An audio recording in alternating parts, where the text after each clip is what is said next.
are back with another episode of On the Spot. Yeah, It's been about a month. It's been a minute. I'm glad to be back. We got some real hot topics tonight. I got my fellas in the studio today. Got to give a shout out to my brother Nare. He's actually back there pushing buttons, making all this technology work for us. I'm pretty excited about that. Nare, thank you for being here, bro. I appreciate it. We got a short panel tonight, but still very effective. To my left, immediate left, I got my brother. Tell him who you are, man. You know what? I'm gonna do something different. Gonna do something different? Yeah. I'm gonna go by my actual name, Ron Queese. There you go. There you go. Ron Queese. So Respect. actually you can find you on Facebook under that same name, right? I was going to say that. Was I not supposed to say that one? I'm sorry. Ron Queese. All right. And a little bit further down, we got the other intelligent brother, outspoken one. Tell him who you are, man. I guess I'll just use my name, my real one. What's that? My government name is the man who brought down the entire city with a live-ass band. And what's the name? Is that Joshua. the name? Joshua. JW. I wasn't going to call you JW. I invented the term bring down the house. Did you really? Already. I did. When did you bring that out, man? When did It you was bring one of that my ancestors. He did it. Really? Yeah, In they the talk about Bible? it in the Bible You too, know man. something? See, that's cool, man. Yeah, he was actually doing some things. See, I don't know if this is gonna shoot right, but I'm just gonna leave it as is. Well, he's trying to do his own technology thing by having to set up. Is that Facebook? Well, I'll try and give you some more exposure, but you know, Appreciate, dude. I got millions of people watching right now, but that's good. I'm glad I can get that extra hey, 1 or 2 or 3. 1,000,004. There you go. 1,000,004. Okay. 1,000,004. Point two. Well, look. First of all, I want to just give some recognition, some homage to our brother who lost his life on this day. This is actually the anniversary. I forgot. Was it 53rd anniversary? 1960. No, actually- 1964. He died in 64, so it's 64 years. Yeah, 64 years he was assassinated. I No, think it it's wasn't 50 64. No, he was. 54 It was- years. No, it wasn't 54. It had to have been No, wasn't he? It was hold on, I'm gonna get it. It's 48. It wasn't 48 because if it was 60, He died in 68. He died in 1968. Okay, Yeah, it's well, in 50. that case, then it would have been 50 years. 50 years. Yeah, Uh-huh. 50. Gotta get our math right. Yeah. Memphis, Tennessee, Lorraine Hotel. He was killed on this day. Actually, at this hour, at 7 p.m., he was shot. He died about an hour later. A little bit of history. I thought I'd just mention that because it's, everybody know the profound impact he had on us as black people today and things he tried to do as far as civil rights movement is concerned. We're not going to have a history lesson tonight. I'm not going to go there with you guys because I know you guys are like, man, I want to talk about that. And probably some of these viewers are like, oh, why are you going that direction? However, I wanted to introduce my new producer on the spot, Mm-hmm. Stacey Cannon. You guys may have heard me talk about her a couple times. She made him call tonight. Stacey, if you're watching, give us a shout because we're going over some of the stuff that you had recommended to me. She gave me some real good topics tonight. Mm-hmm. She's going to be coming up with topics for my show from this day going forward. Actually reviewed them. We talked about it. We even did a couple little rehearsals with it, just going over this stuff. So I want to bring it to you guys. I don't necessarily, I guess I can do it in the same sequence. One of the things I want to talk to you guys about is, we're going to talk about something, Josh, that you probably were familiar with. I know you're familiar with it because you were definitely in tune to this thing. Let me go over the first one. Based on the current economic state of Black America, right? Uh-huh. Is there a possibility in our lifetime that we will see another Black Wall Street? What do you guys think about that? Josh? Yeah, absolutely. Let's hear it. I think with everything that's going on right now, we are starting to wake up to the fact that relying on an external handout or an external source for our freedom is pointless. And so I've actually begun to notice more cooperation within our community. And it's not just like, how there's the pitter patter cooperation Right. where you show up to some event or you support black business by taking a picture of you being at some black business and, hey, I supported black business today. Right. That's the pity patty stuff that doesn't matter. Right. And then there's the stuff that where people are actually developing real sustainable skills that you can actually benefit from. And so I've noticed more and more that I'm learning from people Right. that have established these skills and sharpened these skills, and that's kind of what's kind of bringing me along further. So it's almost like it's like a rising tide, I guess, Right. rising the rest of the boats. Right. So yeah, I see it as a necessity, and I think a lot of other people are seeing it as a necessity, not to just talk about, but actually act on. Interesting. So I think that we'll see another Black Wall Street.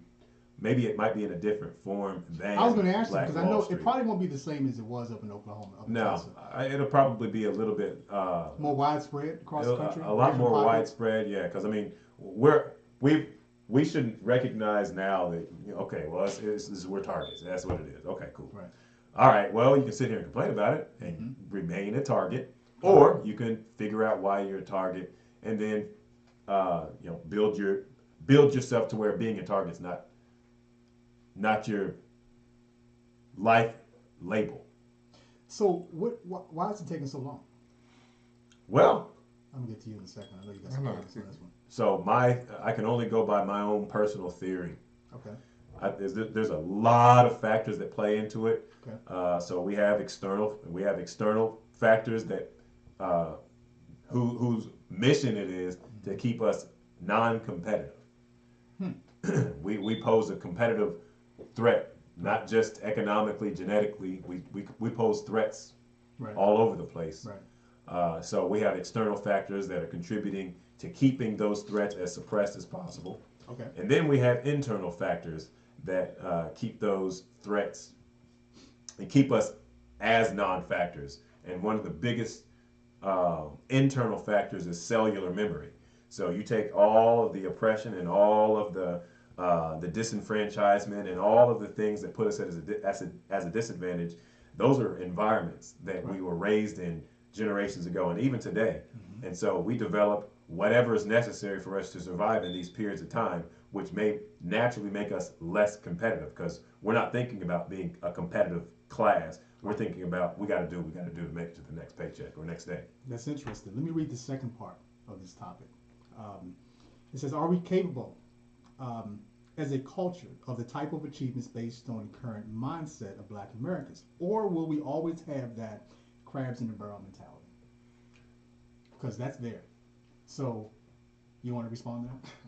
I would say no.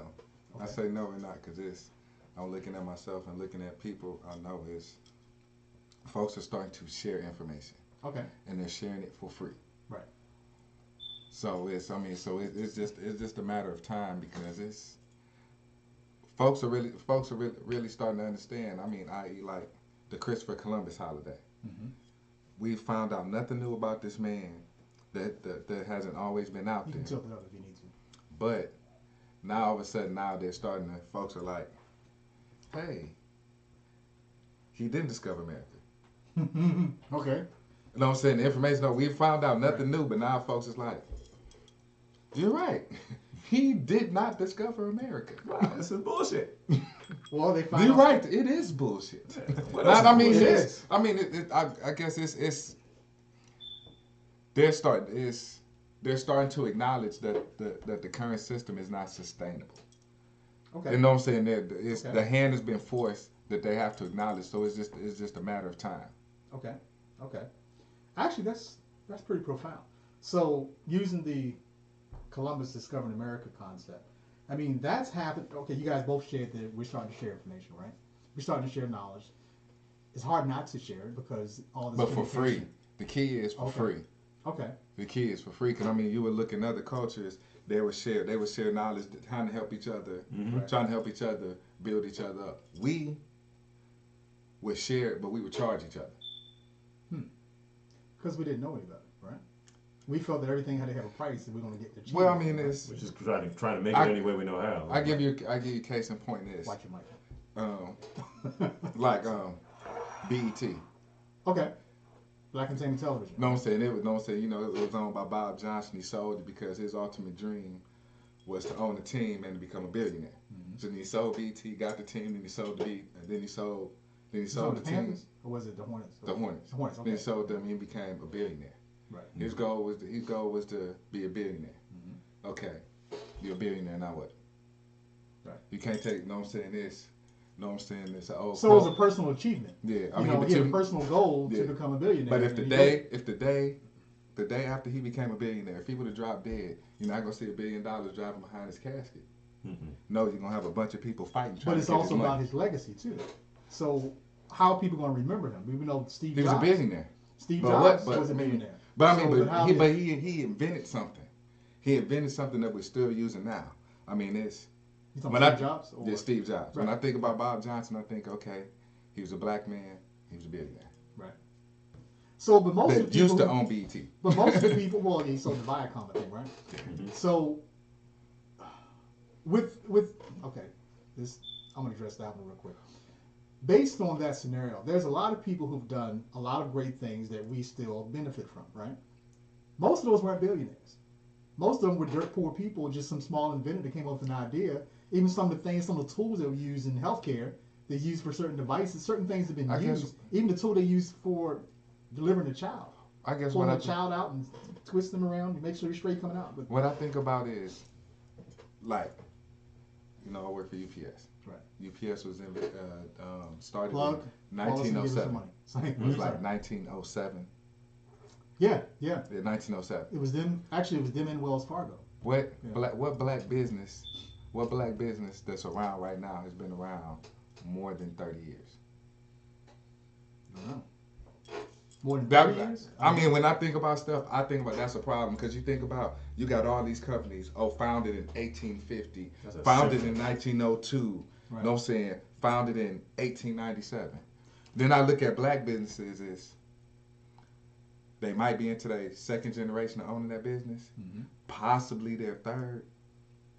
Well, you got to look at the times too. Yeah. I mean, but I mean, yeah. I mean, did we? I mean, whoever had a business back then that sustained for any period of time, you can really consider them very successful. A black business, right? And there were small businesses, small mom and pop shops. You know what I mean? That small communities. It could have been a small little restaurant. They get a lot of them in the South. Where black people only went to those small businesses. Like, look at the club. Look what happened in Harlem. The Cotton Club. That was owned by some black folks. Matter of fact, I think at first the Apollo Theater was owned by some black people, and it sustained itself for a long time. So, it's not easy for us maintaining it's business not, even it is. today, but luckily, I think I'm fortunate for having you guys, to be honest, because you guys, like I said, I own it, but you guys run it. You know what I'm saying? So, because of that, because of what you guys have chosen to do, quote, without getting paid, you guys still come. And so, do I see the legacy behind this? The legacy thing is you guys. So, there's ever going to be a plaque talking about KMWI Media. It's going to have all you guys' name on it. The first people that was there since inception. And so, wherever this thing become the next decade or two, you know what I mean? Which my plan is to make it 3, bigger. 4, 5, 6, 8, 10, Yeah. 1,000 Hey, decades. maybe we'll be the mecca of web streaming media. I don't know. It may change, and we got to change with it. But it ain't gonna be me bringing that change. It's gonna be you guys. I'm just facilitating the process. So, did you have something else you want to add about that topic? I think you're about to say something. I wasn't about to say that. You good? You had that look, man. You had to look like you're about to say something. So I'm sorry. I'm trying to read. Kind of hard to read, man. Okay. Next thing. Okay. With black-based cinema on the rise and producers and actors stepping up their game, is it possible for true black-owned media to thrive in the current white American market we're in?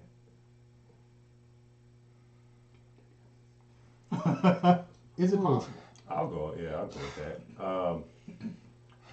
So yeah, before we didn't have the resources to be taken seriously. You look at a black movie 10 years ago. All we really had was what was that? Spike Lee, and Actually, it was like 90, like 20 years ago. yeah. So we had We also had Spike Tyler Lee, Perry. He came out about 10, 12 and years Tyler ago. Perry is a puppet in my. But he has an audience. He does have Black an- people he has follow a- him. Black people go just because of Tyler Perry. Yeah, slave His money black plays. people. Yeah, but if you're talking about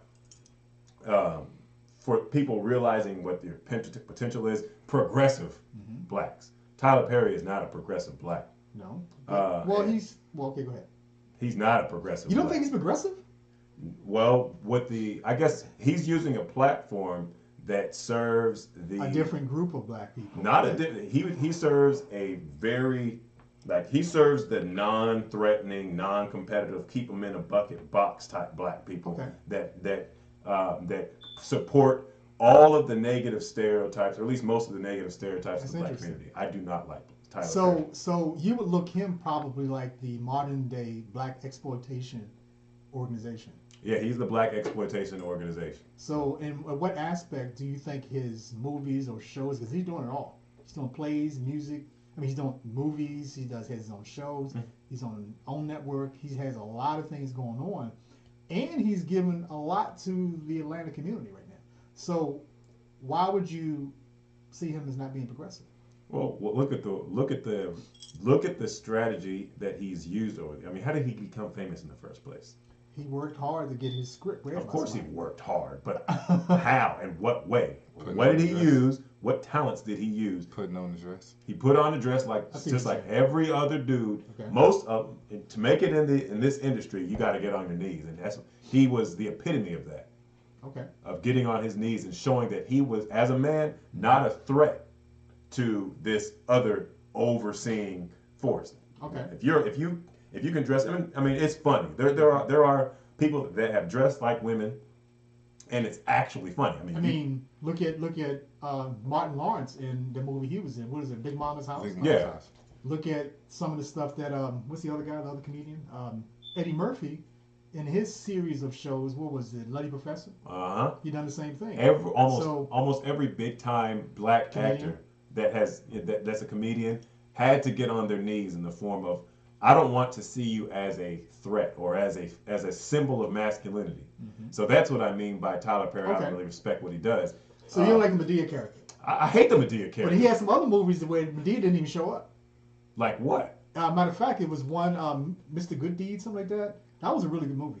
I've never seen or heard of that. That's a good movie. It was another one where I He can was say the police detective. police Alex. detective Alex Cross. He was. But in it that. was- I I think it don't was a know. good movie though. I It was don't a know. really It was That good just was a weird. terrible movie. It was You know? weird. It was seeing.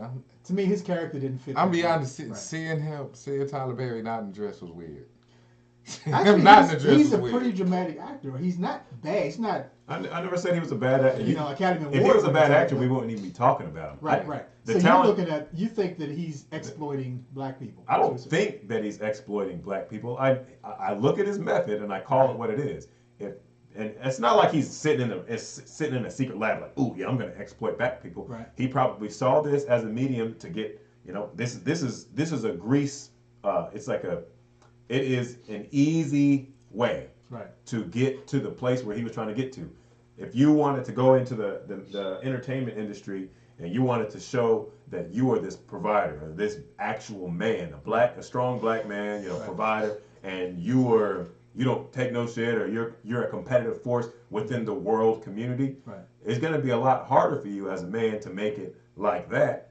If versus you being willing to get on your knees, if you're willing to symbolically show that I don't pose a threat, they will let you in faster. And of course I'm not in the acting business, but you'll notice a lot of men that are in acting, just in general, theater. A lot of them Right. will stray that direction of I'm not masculine. I'm not even using the right word, but I guess I'm not competitive as a man against any other men in this world community. So now, what about other actors? Because with black-based cinema, right? Mm-hmm. And with the movies and all these other actors, I personally think, in my opinion, I think that we need more of us writing scripts, because True. then we can tell the story better. We can have other ethnic groups tell our story and present it in some big blockbuster movie, but we need to be out there writing and producing these shows. And that's exactly what Tyler Perry was doing. We had Robert Townsend. We had who was the other guy? What about the Wayans? Back in the 80s and 90s, they had that show. What was it called? In Living Color. Mm-hmm. That was pretty good. It was funny. It was entertaining. Then you got other people like Arsenio Hall, who had his show, who was running well for a very long time until they canceled because he decided to have Louis Farrakhan on the show. So I think was it Fox or one of those networks canceled him. When they told him don't do it, but he did it anyway. Why? Well, because he was a threat. They didn't want Farrakhan representing their products or their sponsors, stuff like that. So when the money gets shifted, people saying we're not going to back it up, then we're going to pull out, and then of course the networks had to make a decision. Right. So, but these are people who pretty much were pioneers, and then you got the people like Own, who's owned her network. Mm-hmm. You know what I'm saying? Oprah, she's owned her network. So I have great admiration for what she's done. Uh-huh. 25 years she ran her show, and then halfway through that process, she bought all the rights to all her shows. So that network don't own it. She owns it. It's hers. She purchased it, right? Whatever the price was, she got it. They're all hers. You don't see those other networks running her shows unless she give them permission and she's getting her money. Right. That's a smart way to do it. So there are some black people who are stepping up in this arena, in this cinema. You know what I'm saying? That are doing great things. So I guess going back to the question is it possible for true black-owned media to thrive today? I think 100%. You better say something. Go ahead. I don't know. I kind of sit on the fence on that question, cause Like you're not sure if they could survive, or well, it's the last time an influential African American tried to purchase a major network, his life got rocked with scandal both times. who was that? I'm not gonna say. I want to know. Yeah. Bill Cosby. Oh, yeah. Oh, did he try to First own the time, the network? first when his son got killed, Right. I think he was trying to buy ABC. This last time, when all this came out about the sexual scandal, he had a new show that was getting ready to hit television. A new version of the Cosby like show getting ready to hit television. I think he was part of a group trying to buy NBC, and they were shocked that they didn't realize Bill Cosby had that much money. And he had backers too. Yeah. So, yeah. No, I'm saying, yeah. So it's both times he tried to step in the ring and tried to do something that they Don't wasn't. compete with us. Yeah. When When he stepped out and tried to compete.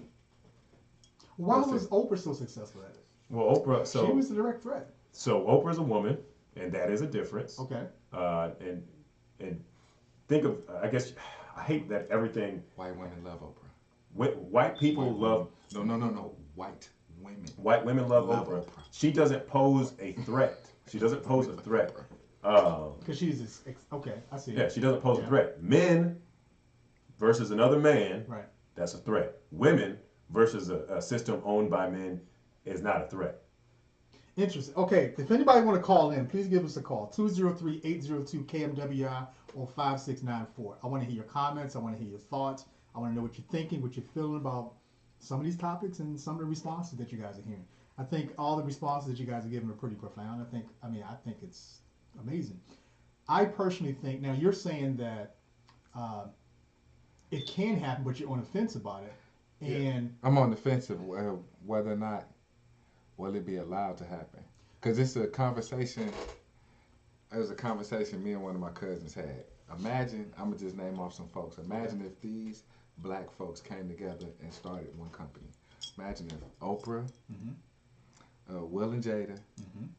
which they actually Yes. was They- trying they- to buy. No, so they actually have a production company. They have production They have company, right? them and some. But they them don't and own a the couple network, others. so they have Yeah. production company, which could be the next step. Yeah. Go ahead. Imagine Oprah, Will and Jada,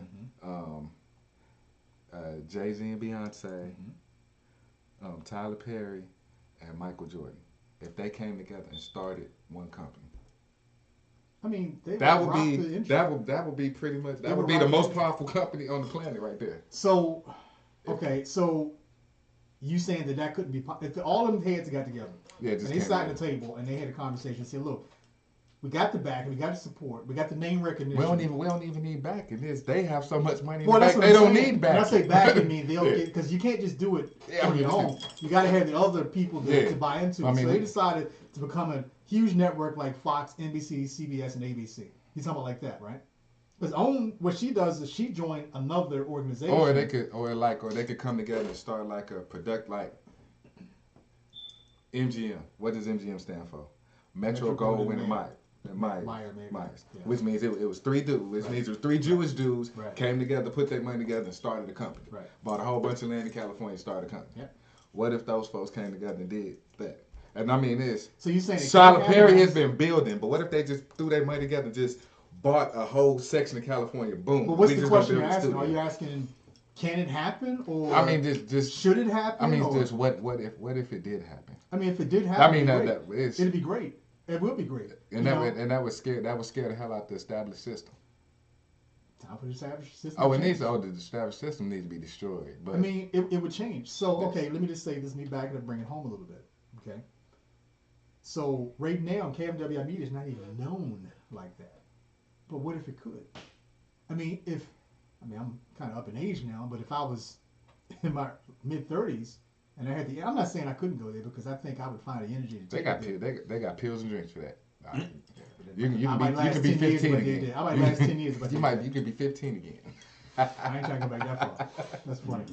That's funny. I might try that. No, anyway. So, say for instance, I said, hey, you know something? I got some backing. I got some supporters. I got some people. I pulled in somebody with some bags of money, like a Jay-Z and Beyonce type of group, or Jada Pinkett, some of those folks.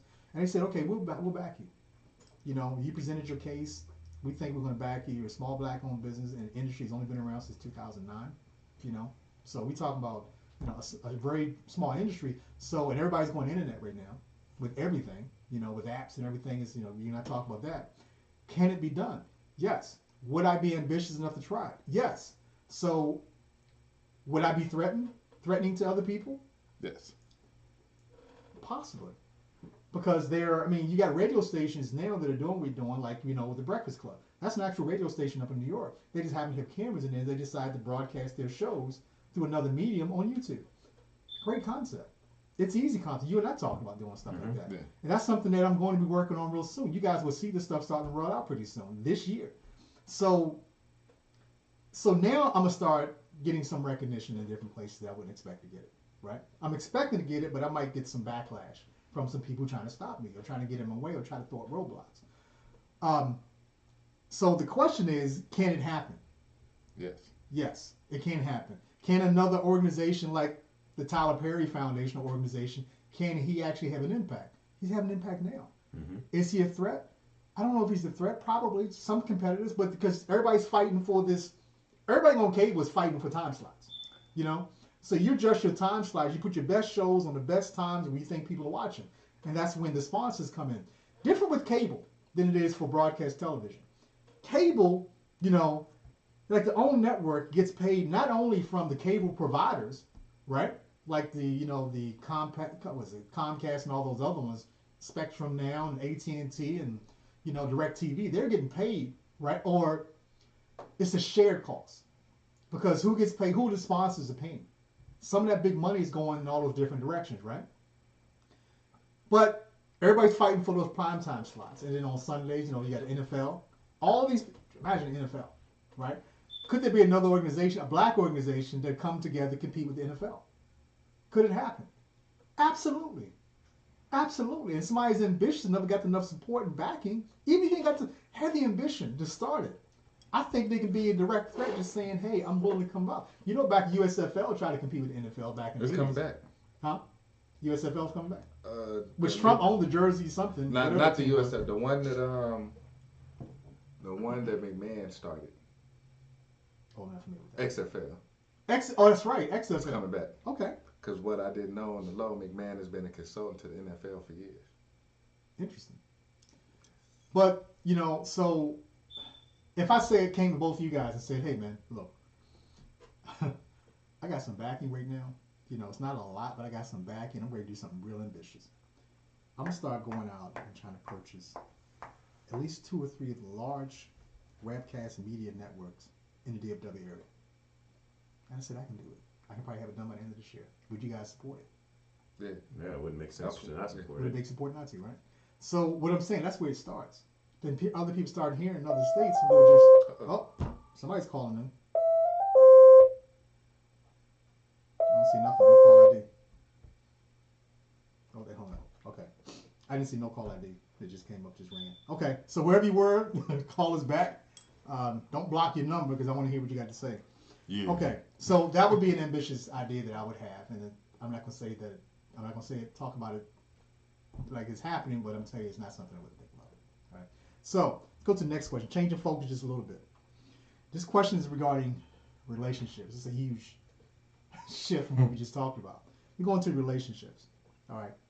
Black women, listen in for this one. Oh, Lord. All right. Do you feel that it's easier to date or marry a woman of a different race other than dating someone, a black woman? Give me the pros and cons. Or why do you think men gravitate so quickly to white women? I don't think either one of you guys. I'll let you guys answer. What do you think, Lucky? I've never dated anything other than black women, so I didn't think so. I can't. Why do you think black women I can't speak of the pros and cons. I've had a couple conversations in this. Well, the gist of why I got toward why a lot of black dudes gravitate towards white women, Right. because it's black women are taught to be strong, to be independent, get out there, get it. You know what I'm saying? Right. Go to college, get your degree, Mm-hmm. get a job, be you, be that superwoman. Right. A lot of white women go to college, get your degree, find your husband, go be a wife. You're right. So it's You're right. So you know what I'm saying. So if you get to a certain point in your life, if that's what you want, Right. I Josh, mean this. what do you think about that, Josh? I've never had anything besides chocolate. But just as an observer, I would just assume that, well, I mean, it could be a combination of things. So on one side, it would be just a matter of, just like I said, that whole competitive thing. That doesn't only exist in other people, Right. you know. That idea of the competitive threat exists in everybody's mind, and black women have developed I guess you could say a reputation Mm-hmm. that would signify that this person is going to be a little bit more of a competition with me. Okay. And that could be in the form of your drive or your whatever it is. Hold on, okay, who's competing? Other women or just the man No, himself? the man versus the woman Okay. for the role of the house. Oh, okay. Yeah, like just like he said, this independence run. Because remember, if we're just talking about black people, black men have been castrated all throughout history because they represented a competitive genetic threat. Right. And so once castration became not as popular, physical castration became not as popular, economic castration, family castration, emotional castration became more effective, less obvious and apparent ways to remove the head of the household. Mm-hmm. Also, praising women and telling them, "Oh, you're just as good as a man." Now that's accurate to an extent, but the way that it was posed was putting them in the same category as if they had the same role. So you remove the man from the house, and then you give the woman everything she needs to be the man in the house, and that's primarily what's happened with black women, especially back in the day. Back within the last maybe 2 generations, where men were. You even said this, that it was illegal for men to be in the house, especially under the government assistance program. Oh, yeah, Back in the 80s. You have this exactly. So It was designed to break us apart. it was designed to break us apart. So we have this systematically built-in separation between black men and black women on purpose. So that's number one. Number two, from that, some of the side effects of that have been some of the attitudes and hobbies and perspectives and opinions that have developed into this negative reputation of black women are harder to deal with. And to an extent, I think they are harder to deal with. They are harder. They can be harder to tame, generally speaking, because of their general upbringing is not that of one to be submissive. I guess you could say most other cultures, since they weren't castrated Right. over the past couple hundred years, 1,000 years actually, Yeah. then the roles, the strength of the roles has stayed intact. So if you're going, let's say you're going for a white chick. White chicks have a reputation with black men to be more submissive. Well, it's just because generally their upbringing hasn't really noticed much disruption to where they would feel some type of way about being submissive. So, okay, so with that being said, okay, fine, there's a reputation out there, right? Mm-hmm. With both black women and other races of women, right? In my personal experience, right? I mean, I've never dated someone outside my race. Have I ever been involved? Yeah, but not serious enough to even see I saw a difference, but not that much of a difference because I've met some women who are submissive, right? Black women who are submissive. But their nature is go out, get your own money, take care of your house, don't depend on another man. That's what's being told as a little girl, right? Because you know why? Because that's what they see. These little girls in these households with just the mom there. And so the mom, why wouldn't she say that? Get your own, because don't end up like me, be better than me, be in a better situation than me. However, there are a lot of women, most women that I know, want a relationship with a man, right? They want a relationship with a man. They want that man to be the breadwinner in the house. They want that man to be the provider of security and spiritual, all those things, to be the head, pretty much, which is in our nature to be that way, right? It's Right. natural for us. We don't have to practice that. We got to practice it, but we just got to know the nuances that are involved with us being that type of role, being that leader in the house. However, there comes a time when it does become competitive in the household. You know, okay, well, for some reason, because she's been conditioned, and he's been conditioned as well, because he's thinking, okay, you should be this way towards me, since I'm doing all these things. Where there's some women who feel that, well, I'm only going to do these things if you do this first. You know what I mean? I'm not going to touch you. I'm not going to provide you with this until I see it first. So it's this proving thing. You got to prove yourself first, which is not really wrong. But I think most of the proving should be done during the courting phase, right? And if you decide to come together in a relationship, you guys made a conscious decision based on your experience with each other that, hey, let's go ahead and form this relationship. I don't see how, well, I can't even say that. Let me back that. I don't see how a black man and a black woman honestly can really survive today with all the pressure. I'm not saying it's impossible, but it is impossible. It's hard. It's tough because you got so many outside forces that are, you know, because between the families that could cause a problem, right? Within that household that you and that woman established. You got other friends, you got the peers, you got society. So there are certain things pulling at each one of you and saying, so it's still happening. Not going back to the welfare days in the 60s and 70s when they tried to draw that separation. But I think even today there's so many outside forces. Can it be done? Yeah, it can work. It can work. There's so many we all know. Josh, your family's one of them. You know, your mom and dad been together for so many years and they still together, right? Mm-hmm. It's a happy. So they came up under the different conditioning. What about the 15, 16-year-old right now that's coming out of high school in another year or two, and they going off to college and they decide to choose a mate and a partner, you know, unless they come from that type of a household where they're strong adults that are showing that it's okay to have a healthy, safe, comfortable relationship with someone, how are they going to know? I mean, you can't expect a fish to know how to walk on land when they've never been conditioned to walk on land. So we're going to send them out to the world. It's not just with relationships, it's also with careers and everything else. But he's talking about relationships right now. How can we do that? I mean, that goes along. I mean, it's, you know, my daughter came to live with me as a teenager. Right. When she was younger, when she was little, I really didn't care what type of chick I dated. That's what I was feeling at the moment. That's what I was feeling. Right. When she came to live with me as a teenager, I understood she was developing and she was growing into a woman. You know what I'm saying? And she was starting to see and understand certain things, not as a child but as an adult. So then I had to be mindful of the type of women I associated myself with. Because the only thing I thought about is we've all have dated some dum dums, right, at some point in this, and the only thing I used to think in my mind is my daughter's not gonna be one of them. My daughter, that's the only thing I can think in my mind. My daughter's not gonna be one of them because I don't want this. Well, she's getting the foundation now. I don't want to have to run it. Come save her from silly ass situations that could have been totally avoided. Let me ask you guys this, because this is the way I feel sometimes. I feel that a lot of the choices we make is 90% us. Yes. It's an internal thing. We are making these choices.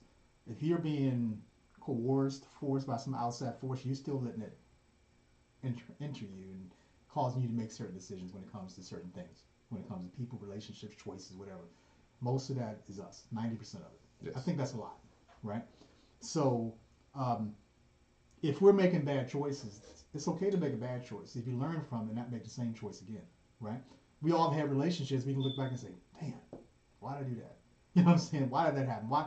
And then if you find yourself in the same beating pattern of keep having the same relationships over and over again, then there's something you need to do some self-evaluation for, right? Yes. Okay. Did you want to say something? You good? Okay. Next thing is staying right on the same topic. In the current climate, there are a lot of professional black women who would rather stay single and independent than date a black man. This is true. Yes. They say that is too much baggage. Do you agree or disagree that their claim of brothers haven't stepped up to the plate? Yeah. Think about the shift of paradigm, and this has been going on for a while. Is all about self-empowerment. It's all about individualism. Right. And the idea of family is long. It was in the attack on family was primarily on the black family, but of course you can't bomb just one tiny part of the village. There will be shockwaves in that community, and the community comprises of also different people of different communities. Right. So, although the attack on the black family was attack on the black family, it also had an effect on other families because we do I mean, although we are huge influencers of this culture. No matter what we're going through, we influence what people do, and that's just a fact. Right. So you notice that the man's been removed from this idea of family, and then what was the next thing that happened after that? The black man's been removed of the family. Now it's all about independence, INDEP, blah blah blah, that song. And so you have that, and it's the whole idea of, well, you can do it yourself. Right. Now we even got to the point where we have we've kind of excused the use or the need of another person because we have technology to take its place. So with a woman, she already has her this together, she has her that together, and so she's like, well, I'm not seeing this. I don't see a man anymore as this asset to my potential family nucleus or whatever you want to call it. I want to see this person as what features do they have that can benefit me. And it's not a bad or good thing. It's just, I mean, I have the same thoughts. Like, okay, well, how does it benefit me? Because that's who I'm talking about right now. You know what I'm saying? So if I have been developed to think and value independence over anything, and self-fulfillment more than anything, and self-empowerment more than anything, and there's been so much of a push towards these ideas, then anybody that goes against that paradigm, like somebody who supports the idea of the traditional family, is in my way. And so as a woman who is successful, their idea of success the definition of their idea of success has changed from being a loyal wife or whatever the idea of success was back then. Raise your kids. That was successful back then for women. Now, and a man, it was provide and protect and go to war, all that kind of stuff. Now, but how can we, as black men, change that perception? Well, I mean, because most women I know want a relationship with a man, right? Mm-hmm. But how that relationship is going to sustain itself is a whole different discussion. The first question is, why would we want to? Why we want to have a relationship? Why would we want to have a relationship in the first place? Because you have to ask the question. Interesting question. Okay, but go ahead. Yeah, I mean, you have to ask the question for the mindset that is right now. The mindset that is right now is we are individuals. We are our own person, and anyone who gets in my way of who I am is in my way. Right. It's not about us anymore. It's about me. Right. So, in order for us to change the perspective of women, you would have to change the perspective of men. And in order for you to change the perspective of men, you would have to show them within that perspective that they already have, or that paradigm that they already have, something that they can see that's clearly more valuable than their current perspective. Think about it from a religious standpoint. I was having a debate with one of my friends a couple of years ago, and he was talking about he was talking about something from an atheistic standpoint, and I was talking about what I was talking about from a Christian standpoint. And so I was like, you know what? I think the reason why there's so many atheists is because of Christians. And absolutely. So they've just abandoned the whole concept of religion and Christianity. Well, yeah. So when it was me and another person that was trying to debate this person. Well, it was me, debating this person, and at another time it was another person trying to debate him. So the other person that was trying to debate him refused to see from his perspective, and we become religious in our beliefs, not just that from a spiritual standpoint. Right. We become religious in our beliefs and our own opinions. That is our God in many cases. Right. So we worship this idea of individuality. Yep. And if that is our God, then the only way to get somebody to listen is to speak with that God's voice. I see. Lucky, what do you have to say about that? Current climate. A lot of black women decide to stay single. It's a shame. It is a shame. I mean, it's a shame. But what can we do to change it? What do you think us as black men, because we need our black women, right? We depend on them for a lot. I mean, first of all, for one, we're going to have to find value in ourselves, then value in each other. Okay. Because explain that a little bit. Well, put it to you like this. When you go on every continent, you know what I'm saying, on the globe right now, you see, you know what I'm saying, the hip hop culture. Okay. You see the hip hop culture everywhere. Mm-hmm. Folks, know what I'm saying, folks are eating, sweet, breathing the hip hop culture. Mm-hmm. They love everything black, down to our lips and our fat, and you know what I'm saying, the women having the fat butts. Mm-hmm. They like everything black but black people. Okay. They love our energy. They love the way we talk. Mm-hmm. They just don't love us. So how does that? They taught us to. They value us more than we value ourselves. Okay. So you know what I'm saying, they've taught us how to not value ourselves. I mean, they value the idea of us, but like you said, they don't like us. Put it to you like this: rich and wealthy. Okay. LeBron is rich. Mm-hmm. What's his name to own the Cavs? I forgot his name. What are you talking about? He's wealthy. Right. You know what I'm saying? So we have to start valuing ourselves and actually find the value and the purpose in dating someone black. You know what I'm saying? Dating someone that looks like us, because you know what I'm saying, we look at the current climate, you know what I'm saying, we're you know what I'm saying, we're seeing black and brown children killed in the streets. Mm-hmm. You know what I'm saying? But then, you know what I'm saying, and it's like, oh my God, society doesn't value us. Right. Society doesn't value us. Well, we don't find value in ourselves, and we don't find value in having a relationship with ourselves. We don't, you know what I'm saying, we don't find value in coming home every day and looking at somebody that looks like us. Okay. There's been, you know what I'm saying, so this has our we automatically, remember back in the day, in the 70s, you probably remember the 70s, but back in the day, it was like, if I'm going to go see a doctor, is he black or white? Well, if he's black, we felt leery about going to see that doctor because we felt that doctor may not put the intellect or the experience or whatever, he or she had gone to the right school, the same school, especially a black doctor, male black doctor. We were scared. We were nervous. I want to see a white doctor. We trusted him. Attorneys, got to have a white attorney. Black attorney ain't going to represent me the right way. Or he's going against so much when he walks into that courtroom. You know what I'm saying? This white guy got everything else on his side. You're coming in not much different from me coming in as a black man, especially when I'm going to face the judge and the jury. This guy ain't gonna argue. He knows me better because he's part of me. But is he really gonna have that much influence? Is that jury over there is gonna look at him the way they see me, and make a decision based on that? So you're already at a disadvantage walking in. So I feel like when it comes to the relationship, we, especially with our black people, with black women, when I go out and date a black woman, you know, I have an expectation. Of course, we all have an expectation when we meet someone for the first time, right? But we got to understand we want to learn that person from the individual perspective. So, go ahead. I was just, I'm be all the way transparent. It's like I said, I've never dated anything with black women. Mm-hmm. I've had a couple of situations come where I could have dated something other than a black woman. Okay.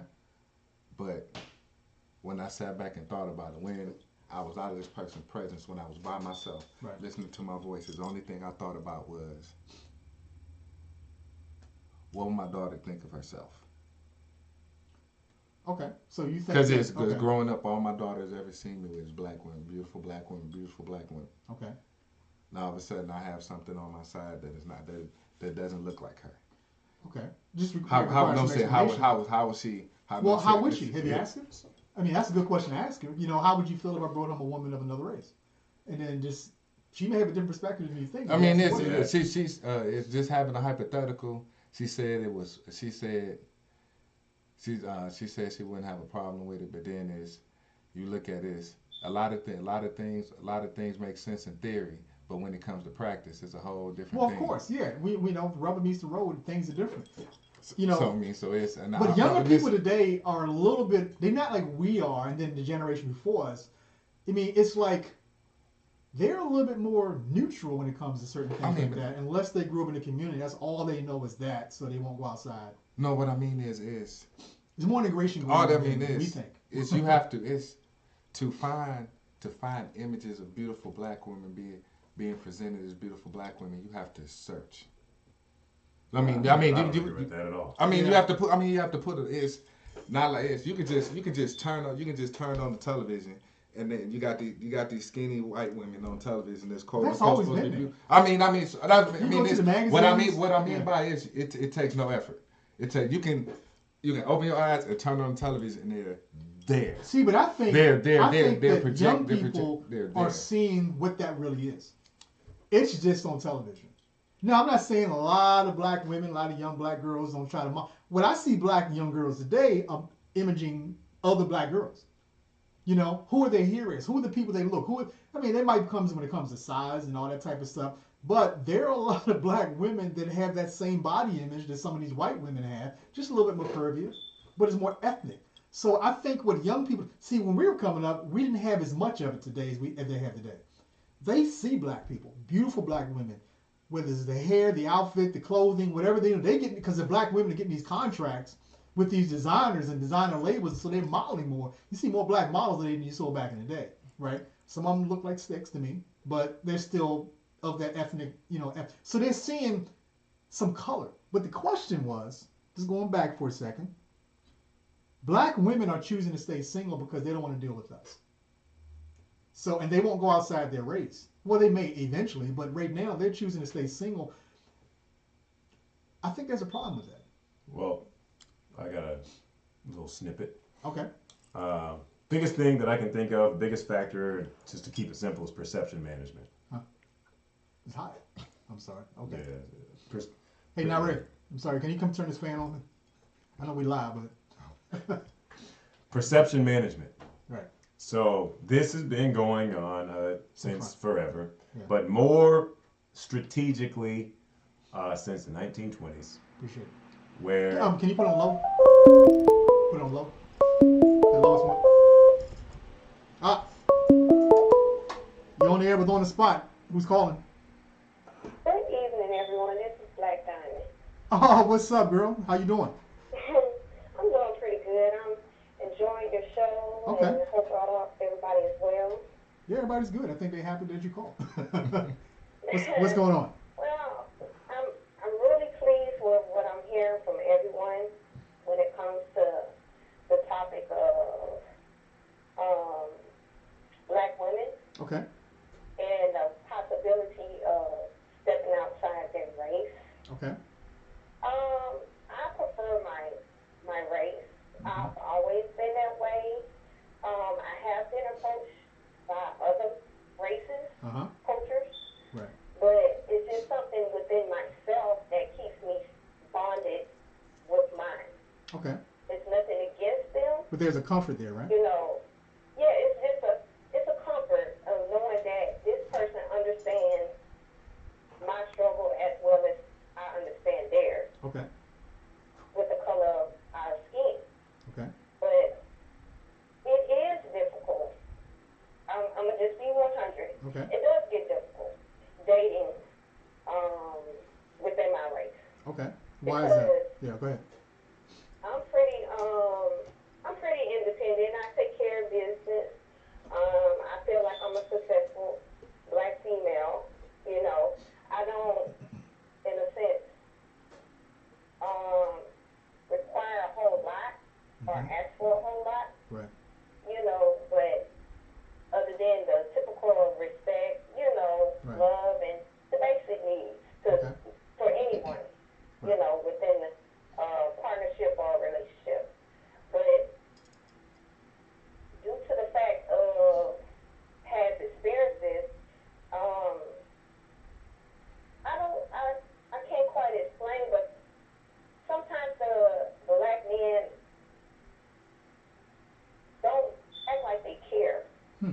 Interesting. About their black women. You know, I tell you this, I was told by another black man I should date outside my race because we're no good. That was a black man telling you this? Him telling me, yeah. Wow. Hope he went jumped off a building after he said Maybe that. I should step outside my race because the other races will treat you better. So But that they sounds like some see self hate me to as me, right? a Yeah. person that with a kind heart. Right. I'm loving. You know, I support Mm-hmm. my black men. I will fight for my black men. I've done that. Right. You know, and it is discouraging when you do so much to build your culture when your culture looks at you or treats you a certain way. Okay. And you gotta go, maybe I might need to step outside my culture because this culture is not appreciating who I am. Right. I have a And response. I understand there are females of all races, but I'm speaking for my culture. I understand there are females that aren't worthy Right. of affection and certain things of that nature, or but when you come to a person with a genuine heart, Right. a genuine mind, a sense of wanting to conquer this world Right. together, Right. but you still get turned down and looked upon in a negative form, Mm-hmm. it makes you think, well, maybe I should step outside my culture, but it's like really difficult. I can't even see, no offense to anybody else, I just can't see myself Mm-hmm. with nobody else but a black man. Okay, let me ask you a question. It's based on the last topic. I'm just going to make this real quick. Under the current climate, a lot of black professional women, and you're a professional woman, are choosing to stay single because they can't seem to find, and they don't want to go outside their race either, obviously, but they can't seem to find that black man that they want to sustain a relationship with, so they're choosing to stay single, or in some cases, celibate. So what do you think about that? Well, I agree. Because Okay. throughout my time, my train of thought is changing. Okay. I'm looking at, like, maybe I'm going to be that person that's going to be on my own to the day I die. Because I can't quite connect like I want to. Right. Right. Like I stated, it gets you to the point that you are fearful just to even have a sexual intercourse with an individual because they're out there. Right. That's number one. Number two, you giving all your heart to a person for to them to shut you down as an individual, Right. to shut you down just being kind. That changes your thinking pattern. Like, fuck it. Excuse me. No, Excuse you my good. language. You good. Like You a good. fuck it. I might as well be on my own. Right. I might as well just deal with what I gotta deal with throughout my lifetime. I'd rather be alone than put up with the bullshit. So, but that's not really the answer, right? That's just a It's not the temporary fix answer, for you. and I don't want that for nobody. Everybody should have some type of love and connection with someone, Right, right. because that helps you as a person. That heals you internally, and just you can do anything when you connect with the right one. Right. But it's hard, like I said, when you try, in a sense, to be there Mm-hmm. and be supportive for my black men, and then to be shut down or looked upon like you're not good enough Right. Okay. when you know you are. Okay. So, yeah. Well, April, did you guys have any questions for April? I had You a do? comment. You had a comment? Mhm. You went to her or you just in general? Just in general. But Okay. it Well, was April, close. look, I appreciate you calling. I definitely appreciate you watching, and look forward to seeing you tomorrow on Trouble on Air. I'm Well, sorry, y'all keep Black up the Diamond. I'm good sorry. work. I love, like I said, y'all conversation. It's I right appreciate on it. point. Definitely Between appreciate it. You, Lux, and Josh. Oh, thanks. Thanks. Y'all doing Appreciate the it. damn thing. Thank you, lady. Thank you. Tell your friends. All right. All right. We'll talk to you later. Oh, All right. Bye. all right. Bye. Okay. Good, Josh. So, and it always comes back to black people, whatever. All right. So this is the thing about black folks. We have become Message. Sorry. I'm sorry. Go ahead. we have become disconnected from ourselves. Yep. And so that we represent, we showcase that disconnection with ourselves by projecting the aspects of that disconnection onto another person in the form of, and I've had these talks very recently, in the form of neglect, abuse, or anything that is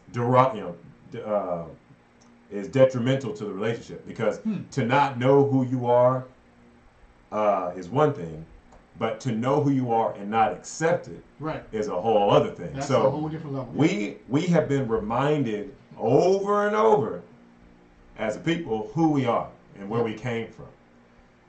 And a lot, and we don't even know the full story, number one, but a lot of people have a hard time. I mean, a lot of people have a hard time identifying with their ancestors possibly having been raped, possibly having been castrated and having his genitals put in his mouth, Right. possibly having been separated from his family and only to see, the person that he was actually genuinely in love with raped by the master. Yep.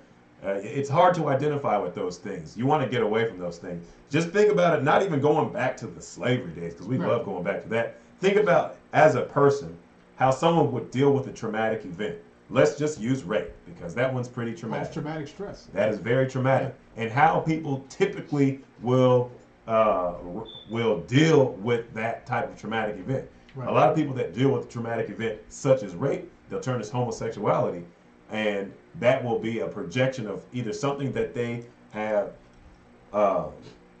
that's something that they don't want to accept about themselves. Right. Or they've learned to hate it about themselves. So some people will turn suicidal, some people will turn to homosexuality. They don't know how to translate whatever traumatic event that's happened to them in such a way where they can accept it and then move forward in, I guess, the right direction. So as it relates to men and women, specifically black men and women, the reason why there's so much separation is because we had this long history of things that you just don't want to know about. You don't want to know or accept. And those, as soon as you can accept those things, you don't put bad or good on it. It's just, this is my history, this is my present, and this is what I have learned to accept. As long as you are incapable or unwilling to accept who you are and where you come from, you will not be able to accept another person fully. Well, yeah. And I so- mean, that's the crust of it right there. Because if you can't accept, you're in denial of who you are or what you are, or you just, I mean, it's a self-inflicting wound. So if you can't accept who you are, you're no good to anybody else. So that comes from that internal thing. The center comes first, right? You take care of yourself first. And this is what black women are doing, professional black women are doing. I'm taking care of me because I can't depend on this black man to do it. So all I have is me, and if I have children, it's me and my children. So all that love goes to that unit that she created that came from her womb. This outside guy coming in, whether it's the dad or another man that came later on, it's kind of hard to penetrate. Even That though self-doubt that this woman has. So yeah, she's choosing to be by herself. that goes into just racism entirely. You think it's racist? No, it goes. Racism? It also goes. That is one of the biggest factors in racism. The biggest factor in racism is the failure to identify yourself as part of the person you identify as different than you.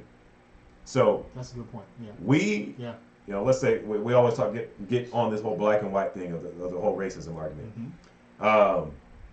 If you go way back in history, you'll find that whites are the families of blacks. Right. And because they looked different at that time, they were rejected. They were rejected because the environment wasn't sustainable for them, or they looked weird to the parents, so they got rejected. Whatever the culture was back then. The short story is that they got rejected. So they went up to their little place, and the blacks stayed down at their little place, and they denied the child. Animals do it. Right. If an eagle or a shark births a baby and the baby has defects, he'll kill him. Right. Because they don't want to associate their blood with something that they don't see as good or the same as them. So this flows into so many areas, so many layers to this. It's unfathomable. Right. And so as long as we continue to believe that, oh, well, this person is different than I am Right. because he has this history. No, you have the same fucking history. Right. You just picked up at a different chapter Right. than that person. Right. And That's a good point. y'all are all about y'all are all a part of the same book. Right. We don't. Oh, he speaks a different language. Yeah, you spoke a different language 400 years ago. So now what? Lucky, you want to comment on What was the question again? that? Well, pretty much we're still talking the same topic about, really independent black women want to be independent, stay independent, opposed to getting in a relationship because they pretty much just don't trust us. We haven't stepped up. Well, if I speak to my experiences, I haven't so much found the wanting to be single thing, but they're willing to accept the BS. What I mean by the BS Okay. is, Okay, I'm sorry. Repeat what you just said. You said that. I said my You wanna be experience. I independent. haven't this not so much that I haven't really met the independent. What I've found myself running into is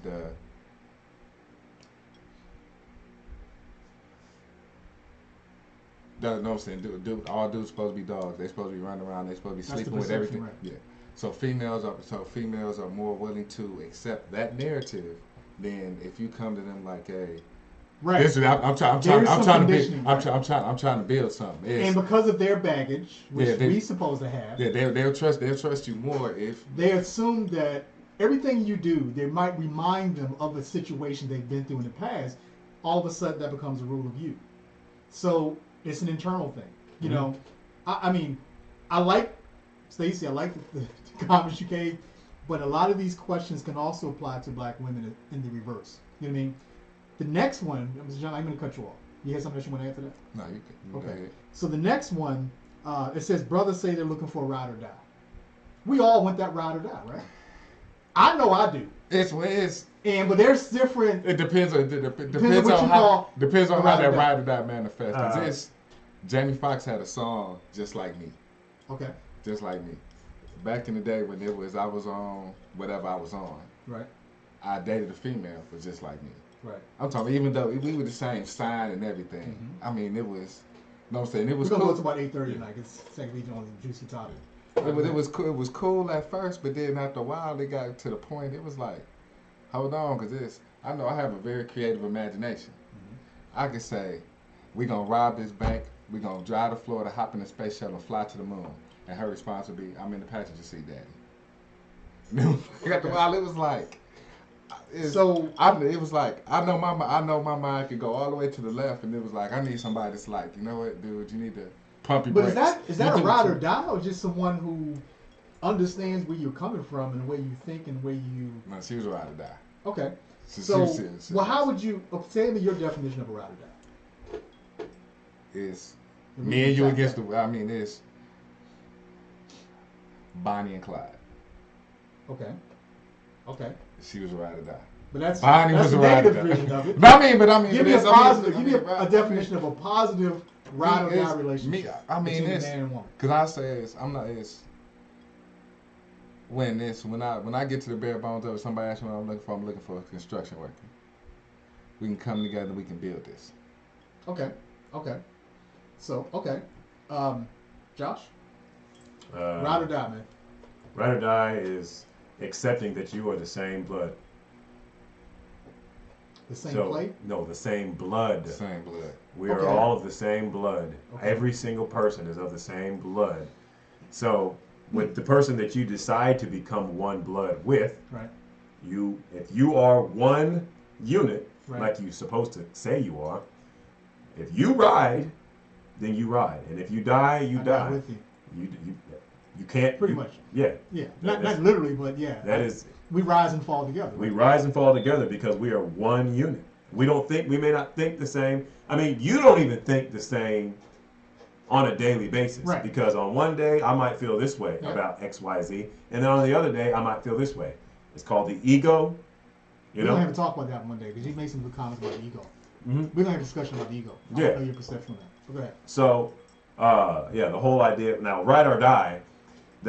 Another reason why a lot of people say that I want a ride or die chick. I had mentioned perception management earlier. Most people don't know themselves well enough to even know what they want. Yep. So That's huge. So A lot of people don't know what they want. correct. So because of that, it's much easier to actually I'll use investing for an example. So it's much easier to take what you're told is good than to learn what you know is good. Let me ask you this: if because I think everything falls when it comes to relationships, I think it falls down to expectations. You know what I mean? So men and women come to the table with different expectations, based on a lot of things, based on experiences, what they think they should have, what we think we should have, what we should be. We all come to the table with all this stuff. But one thing we come to the table with a certain level of experience, life experiences, right? Mm-hmm. So when we all come to this table, and we're sitting, I'm not saying a little bit table, but you know what I mean. We come together, me and this woman come together, and we're talking about who we are as individuals. We're sharing information back and forth, right? I call it the data gathering phase when you first meet someone. I'm trying to relate it to a process or a project. So you gather as much information about each other to make a decision if I want this thing to continue, right? You're either going to have interest after that point or it's going to start to diminish, right? The ride or die thing is something that's built up over time because the two of you understand each other, right? You've accepted each other's faults as well as the great things you bring to the relationship. And like you said, it's all one thing. It all becomes one unit. The two of you become one unit. And then I don't know any perfect people. So why is it that when it comes to the ride or die, okay, some relationships don't get to that point. Because we have friends that are ride or dies, right? Yeah. Just personal friends. They're ride or die, regardless of what happened. And that's outside of your one-on-one relationship you have with that woman. Mm-hmm. That can be a problem, right? It could be a problem to a certain extent where, imagine if she had a ride or die. It could be a girlfriend, that's different. But if it's a guy, the opposite sex, that might be a problem in certain aspects. Depends on how you feel about that woman. If you trust in that woman. Whole lot of things have to happen to me. I've had a ride or die. She was my best friend. No matter what happened, she was my best friend. And I felt that, regardless of what happened, and we argued, we had our differences, but no matter what, she was always there. She never abandoned me. She never abandoned me because she never judged me. She would tell me I was wrong, tell me I was a fuck up. But I kind of needed that at that time, even though I didn't want to hear it. Right now, I have a ride or die. I would say Stacy's my ride or die. She's seen me through a lot. Marriage and building a business and failure of businesses and stuff like that. She's always been consistent, never wavered, never judged. But she got in my shit quite a few times. I will admit that. She's got in my shit more times than I wanted her to. But that just solidified her place. That just solidified her place because look, I don't like what you did, but I ain't going nowhere. But that's kind of different. Stacy, because y'all have known each other so many years, Stacy's family. She's not a ride or die. Really? I don't think that because it's okay. I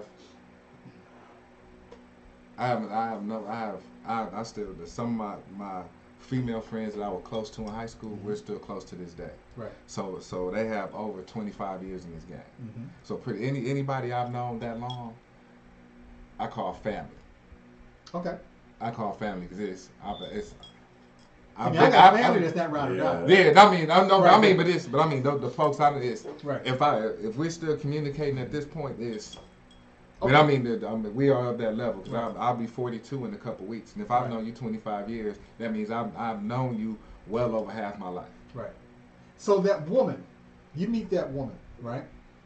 She's no longer just your friend, right?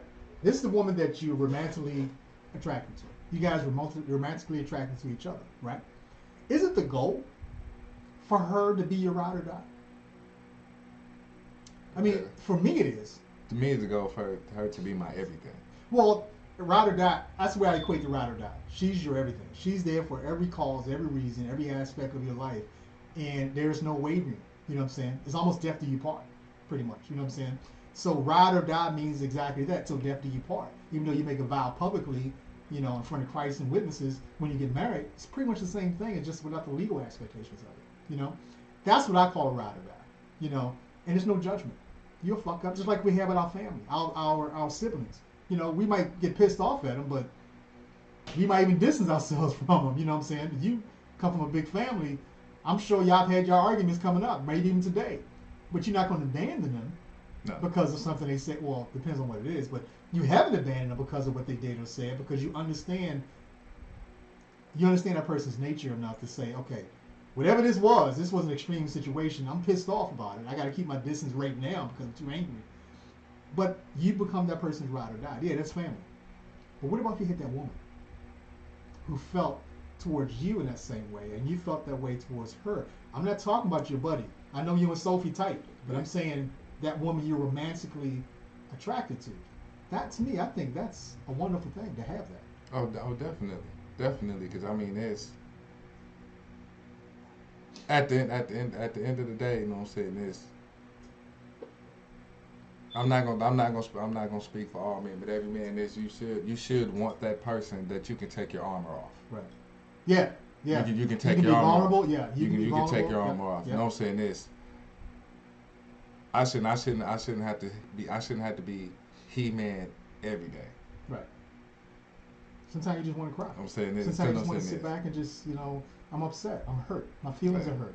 I had a bad day at work. You know what I'm saying? Whoever that woman is, you want to be able to come home and tell her without judgment. Or, you should have did this. Why you do that? You know what I'm saying? We've had those. I know I've had them.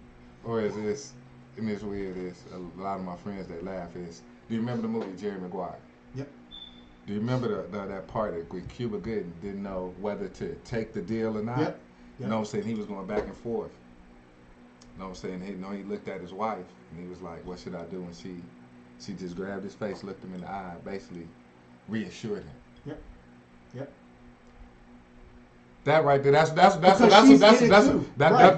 I'm looking for. That's Your what I'm looking pain is for. my pain, so my job is not to give you pain. You know what I'm saying? So that pain can come in many forms. If I'm not intentionally hurting you, then I hurt you by mistake.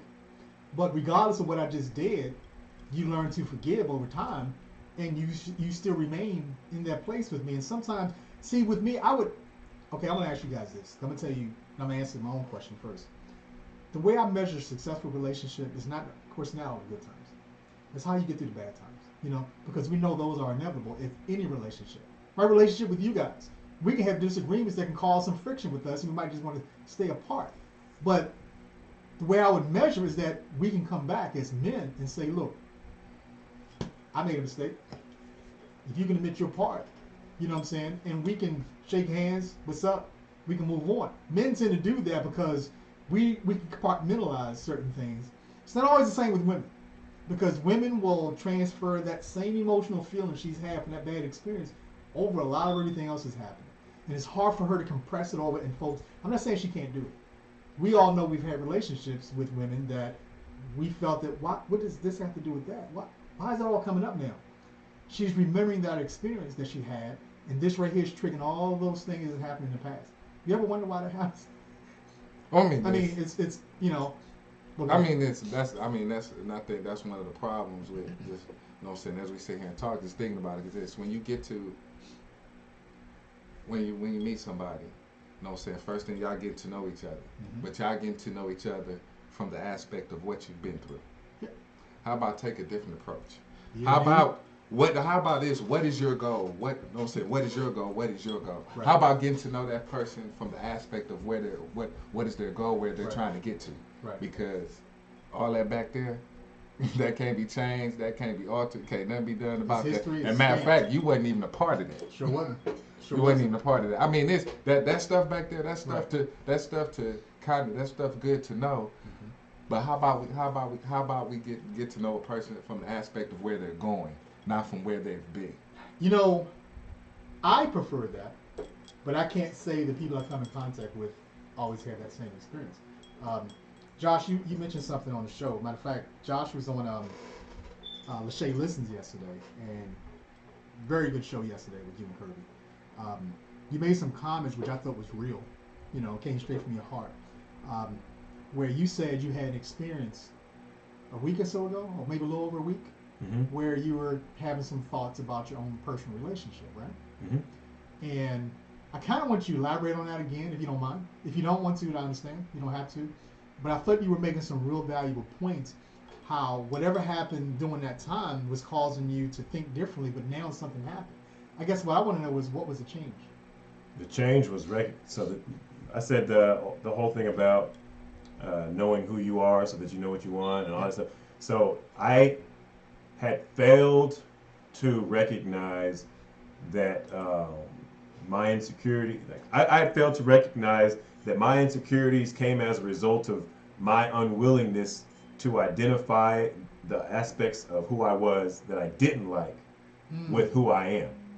And so, you know how sometimes, you know how the back in the day or even now, you'll see the good conscious and the bad conscious. The good and the bad part will usually spur people to try to like distance themselves from the bad part. I don't want to do that because it's bad. Well, in I basically had failed to recognize my own humanism. And humans, they are a spectrum. Humans are just a spectrum of these different experiences and emotions all at the same time. Absolutely. And so we've learned to compartmentalize this spectrum by everything that's on this spectrum is good and everything on this spectrum is bad. Right. So I was so stuck on the positive side of my spectrum where I had refused to identify myself with the negative side of the spectrum. So with Now, when that, you say negative side, that mean what? Your hand in a certain event? it was just my character. My Okay. character has things that I love about, Right. and my character has things that I don't like at all. I don't like it. So when you fail to recognize and accept those characteristics, these are just natural characteristics. These are things that you really don't even think about on a daily basis. It's just like a car doesn't think about turning the wheels in this direction. Right. But for a car, of course, cars don't have emotions. But for a car to get mad at the tire spinning that way, Right. because it's driving that way, is just as ridiculous as a human feeling bad about themselves for being that part of human. So when I say that part of human, when we were having our tiffs with me and my wife and just relationships, this was affecting everything in life, everything. Wow. So I was projecting my fear and my unwillingness to identify with my own humanism in the form of insecurity, neglect, negative energy was really what it all came down to. Right. So I was causing sickness in my own environment because there was a clash in my own spirit. Wow. And that I Okay. did not, I refused myself of who I was. That's deep. That's pretty deep. You know, let me ask you this. So, I'm sure you had this communication with your wife about this change that you've come to this level of acceptance of certain things about you, right? Mhm. What was her response? Well, she wasn't really she wasn't feeling it at the moment either. But not at the beginning. She was I'm saying comforted. afterward. She was comforted at that. I mean, typically what happens with us, because we bump heads, and then I like to be by myself. That's just I like to be on my own. I've always liked it. I don't know why. It's just who I am. Whatever. Yeah. So typically when we bump heads, I'm like, not naturally, before leading up to us even bumping heads in the first place, I was passive in just the things that I knew that would bring separation between us, Right. so that I could get time by myself. I need that. So, I caused some type of issue, or I would respond to her in some type of way, or she'd say something to me that I didn't like in a certain way, where the part of me that likes to be on my own in the form of an ego Right. would rise up and say, this is a perfect opportunity to create distance. Interesting. So distance would be created, and then once I had that distance, I had learned to be conscious enough with this side of my humanism to listen to this side of my humanism. Right. Right. I would say I would identify this side as my spirit. I would identify this side as my ego. So I'm sitting here having a conversation with myself, or just listening to myself as a separate human or a separate consciousness. Wow. And so as the words just flow, this person is just, the ego is expressing themselves Okay. in the form of, well, I can't believe she did this. I can't believe she said that. Right. I wish she would. I could have had this. I want to have that. Future, past, never focusing on the present. You know, it's interesting because. Thank you, sir. Got it. What I think is this. I'm 53 now, right? And I've had those thoughts I don't know if I was as young as you are going through that process, but you know, there was a time in my life where I'm still trying to get my constitution together. I mean, I'm trying to figure out who I am, what I'm about, what makes me me, right? At 28, 28, I think I was starting my year 29. I think I was in my MBA program at the time. Still trying to figure out what I'm doing. Why am I doing this? You know what I'm saying? There was an opportunity to go after this because the companies want to pay for it. I'm like, well, I don't know what I'm doing later on, but I'm going to go do it anyway. Because I was coached by my VP at the time. There were times when I thought, this is a waste of my time. I'm not going to use this in any aspect, even though I was in an environment that required me to know business. So I went through this tug of war. But I knew I was even at 29, I knew then that I wanted a committed relationship with someone, right? But there was nobody there at the time. Not when I was going through my MBA program. When I finished, it was like I ran into the person who eventually became my wife. So, but I was still trying to figure out who I was. And those struggles, those internal struggles, I think all men go through that, you know. And there's a lot of societal things that were going on that was putting pressure on me to say, no, you need to go this way, you need to go this way. And everything is coming at you one time. So I became very recluse. I went into myself, you know. Because I feel like because I had to understand for myself, I feel like when they say, you know what I'm saying, figure out who you are, figure out who you are, figure out who you are. First of all, and then you figure out what type of person you are. First of all, that's a very matter-of-fact statement, but we aren't very matter-of-fact people. You know what I'm saying, you have a lot of people that are going to psychologists and all that, want to lay down because they not under, we are multifaceted individuals. Right. I learned to accept it with myself that I don't feel the same every single morning when I wake up. I don't see the world the same. And accepted that it's okay. No, I'm saying, all right, I accept it. What I tell people is I accepted my crazy. Right. No, say exists. It's one thing I like I used to watch a lot of interviews when they talked about Tupac, and one thing they used to say, you could talk to 6 different people, and you'll get 6 different Tupacs. Exactly. That is all of us. No, I'm saying this. I think, no, I'm saying this. As individuals, we aren't accepting that they call it being schizophrenic, but if you accept it, you have multiple personalities inside you. Yeah. No, I'm saying this. No, I'm saying this. They is Trouble on There when he had this show, he talked about 3. Yeah. No, I'm saying.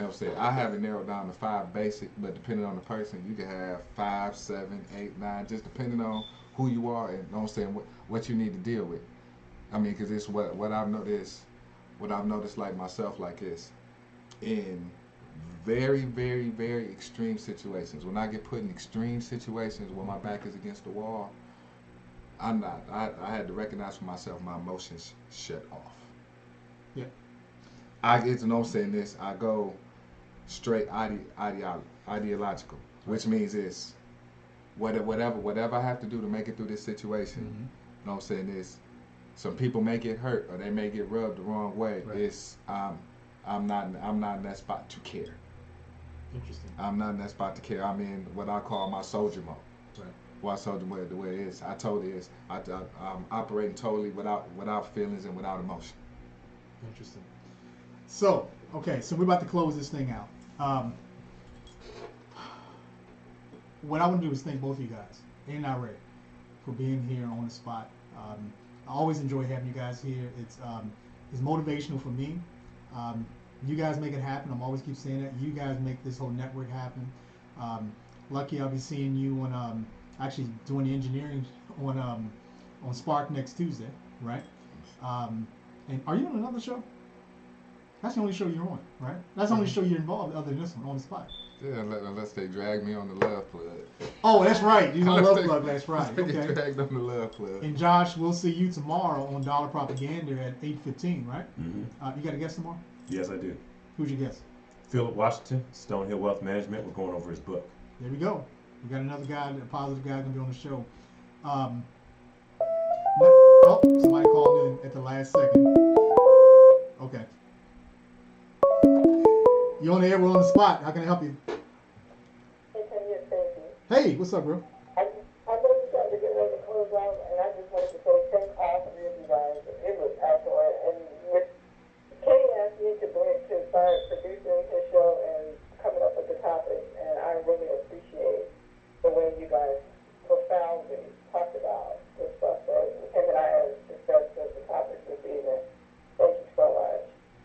Appreciate it, Stacey. Thanks for calling. I didn't know he's gonna call. I'm saying, is she gonna call or not?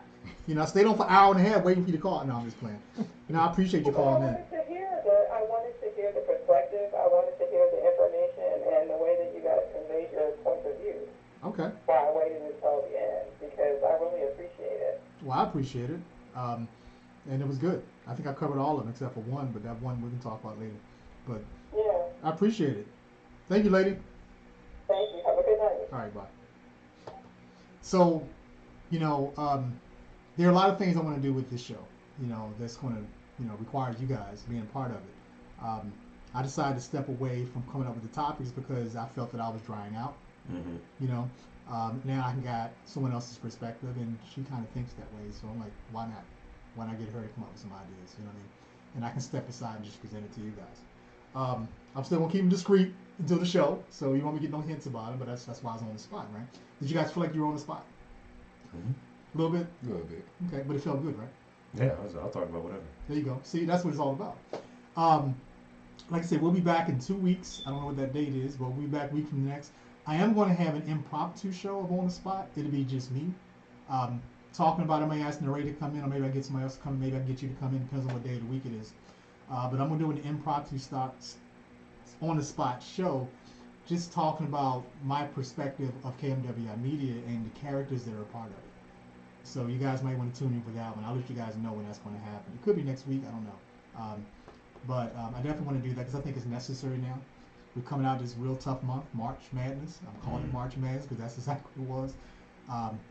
Kirby talked about it yesterday on Shay Listens a little bit, and you know we've all had some challenges last month. Man. Look for great and better things going forward. So I think that we got some stuff to talk. Because I got some stuff I want to say. Right. So what I want to thank you guys. Now Ray, appreciate you, bro, doing that thing, pushing the buttons, making all this magic stuff happen. You got his thumb up, okay.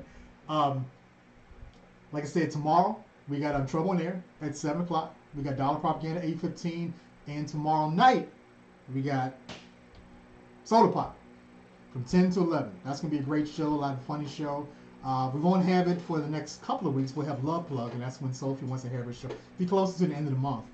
But Love Plug was hot last Friday. So I'm not gonna get into that because we're not X-rated like that. I don't have the same. So with that being said, thank you guys for viewing. Thank you for the call. You know, Black Diamond, appreciate you calling in. Stacey, I appreciate you calling in. And plus all the people that's on Josh's Facebook. What's up, y'all? Appreciate y'all viewing in. So we got a lot of great stuff coming up over the next several months with KMWI Media as a whole. I expect great things from you guys. You know, your viewers, which are growing, expect great things from you guys. So with that being said, we just want to say good night. Enjoy your Wednesday. We'll see you in 2 weeks.